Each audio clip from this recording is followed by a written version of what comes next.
വേണ്ടത്ര മുന്നൊരുക്കമോ ബദൽ സംവിധാനമോ ഏർപ്പെടുത്താതെ water authority നടത്തിയ അറ്റകുറ്റപ്പണിയിൽ നമ്മുടെ തലസ്ഥാന നഗരത്തിന്റെ കുടിവെള്ളം മുട്ടിയത് 5 ദിവസമാണ്.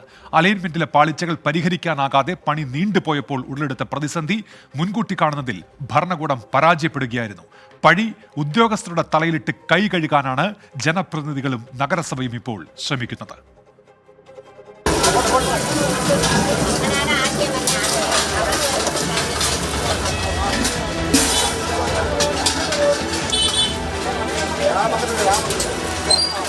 ഇതുവരെ ഞങ്ങൾക്ക് അറിഞ്ഞുകൂടാക്കളെ. ഞാൻ പിന്നെ എൻ്റെ കൊച്ചിലെ വെള്ളം ഇല്ലായിരുന്നു, നമ്മൾ അങ്ങ് അമ്മങ്കൊലൂപ്പിച്ച് നടത്തിയിട്ടുണ്ട്. ഇപ്പം ഈ വെള്ളം വന്ന ശേഷം അയ്യോ.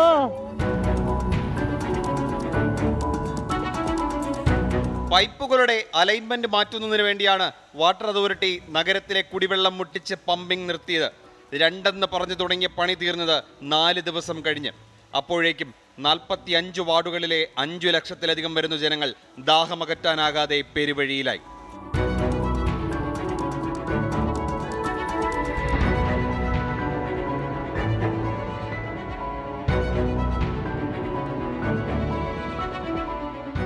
മൂന്നാം ദിനം ജനരോഷം കത്തിയതോടെ ജനപ്രതിനിധികൾ ചൂടറിഞ്ഞു.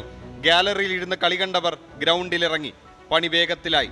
ഒടുവിൽ രാത്രി വൈകി ചോർച്ച വന്ന വാൽവുകൾ ശരിയാക്കി പമ്പിംഗ് പുനരാരംഭിച്ചു.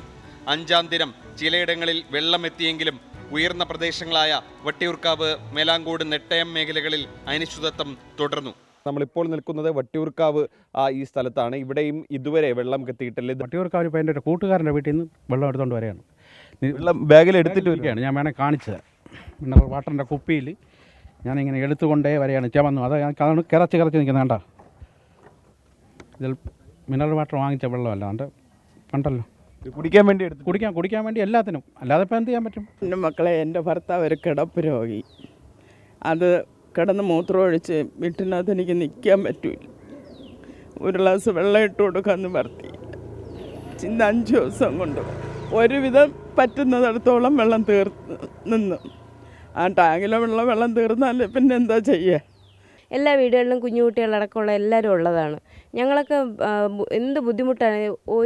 ആകെ ഈ ഭാഗത്ത് ഒരു കിണറുള്ള വീടാണുള്ളത്. അവരെന്ന് ഞങ്ങൾ എത്രയെന്ന് പറഞ്ഞു വെള്ളം എടുക്കും. അറ്റകുറ്റപ്പണി സംബന്ധിച്ച് ജല അതോറിറ്റിയും നഗരസഭയും തമ്മിൽ ആശയവിനിമയം നടത്താത്തതാണ് ദുരിതം ഇരട്ടിയാക്കിയത്. ജല അതോറിറ്റി സൂപ്രണ്ടിംഗ് എഞ്ചിനീയറാണ് വലിയ അറ്റകുറ്റപ്പണികൾ നടക്കുമ്പോൾ വിവരം കോർപ്പറേഷനെ അറിയിക്കേണ്ടത്. അതുണ്ടാകാത്തതാണ് ബദൽ ക്രമീകരണം വൈകാൻ കാരണമെന്ന് നഗരസഭ പറയുന്നു. കുടിവെള്ളം മുട്ടിയത് ജല അതോറിറ്റിയുടെ അനാസ്ഥ കാരണമാണെങ്കിലും ബദൽ സംവിധാനം ഒരുക്കുന്നതിൽ ആദ്യ ദിവസങ്ങളിൽ നഗരസഭ പൂർണ്ണമായി പരാജയപ്പെട്ടിരുന്നു. എന്നാൽ ഉദ്യോഗസ്ഥരുടെ വീഴ്ച കാരണമാണ് നഗരത്തിൽ ദിവസങ്ങളോളം കുടിവെള്ളം മുടങ്ങിയതെന്ന് നഗരസഭാ അധികൃതരും മന്ത്രി റോഷി അഗസ്റ്റിനും പരസ്പരം പഴിചാരുകയാണ്. 2 ദിവസം കൊണ്ട് തീർക്കുക എന്നുള്ള ലക്ഷ്യത്തോടെ ആരംഭിച്ചതാണ്. ഒരു അവസാന ഘട്ടത്തിലാണ് ഇങ്ങനൊരു വിഷയം ഉണ്ടായത്. അപ്പോൾ വീണ്ടും അത് നന്നാക്കേണ്ടി വന്നു എന്നുള്ളത് കൊണ്ട് വന്നൊരു താമസമാണ് എൻ്റെ ശ്രദ്ധയിൽപ്പെട്ടത്. ഇനി വീഴ്ച എന്ന് പറയുന്നത് ഇതിനു വേണ്ടി എടുത്ത തീരുമാനങ്ങളെ സംബന്ധിച്ചായിരിക്കും.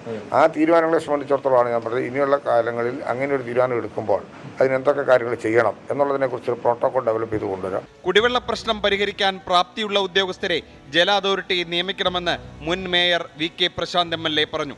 അരുവിക്കരയിൽ തന്നെ ഷട്ട് ഡൗൺ ചെയ്യുന്ന ഒരു സ്ഥിതി ഉണ്ടാക്കി വെച്ചു. അത് ഉദ്യോഗസ്ഥ തലത്തിലുള്ളൊരു വലിയ വീഴ്ചയാണ്. ബഹുമാനപ്പെട്ട മിനിസ്റ്റർക്ക് ഞാനിന്ന് അതിനെ സംബന്ധിച്ച് പരാതികൾ നൽകും. ഇപ്പോൾ അടിയന്തരമായിട്ട് നടപടി പൂർത്തീകരിച്ച് പമ്പിംഗ് ആരംഭിച്ചു എന്നുള്ളതിനെ ഞാൻ അഭിനന്ദിക്കുന്നു. ജനങ്ങളുടെ കുടിവെള്ളം മുട്ടിച്ചവർക്കെതിരെ നടപടിയെടുക്കുന്നതുവരെ പ്രതിഷേധവുമായി മുന്നോട്ട് പോകാനാണ് പ്രതിപക്ഷ സംഘടനകളുടെ തീരുമാനം.